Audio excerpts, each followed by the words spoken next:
લોકસભામાં વિપક્ષના નેતા અને કોંગ્રેસના સાંસદ રાહુલ ગાંધીએ ગુરુવારે મોડી રાત્રે દિલ્હી એમ્સની મુલાકાત લીધી.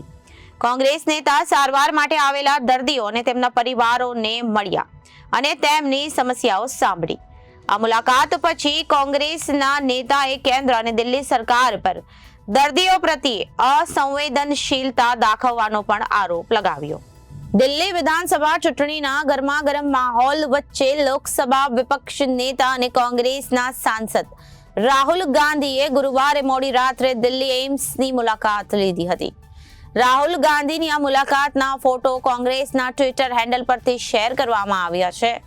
ફોટા સાથે લખ્યું હતું કે દૂર દૂરથી સારવાર માટે આવેલા લોકો અહીં રસ્તાઓ, ફૂટપાથ અને સબવે પર સૂવા માટે મજબૂર છે. મોદી સરકાર અને દિલ્હી સરકારે તેમને પોતાના હાલ પર છોડી દીધા છે. તેમણે પોતાની જવાબદારીથી મોઢું ફેરવી લીધું છે.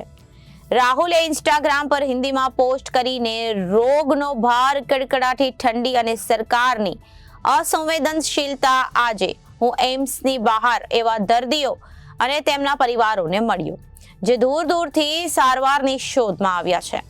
સારવાર માટે જતી વખતે તેમને રસ્તાઓ, ફૂટપાથ અને મહાનગરોમાં સૂવાની ફરજ પડે છે.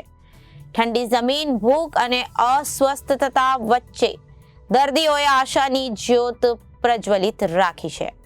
Bureau report, Janadesh news.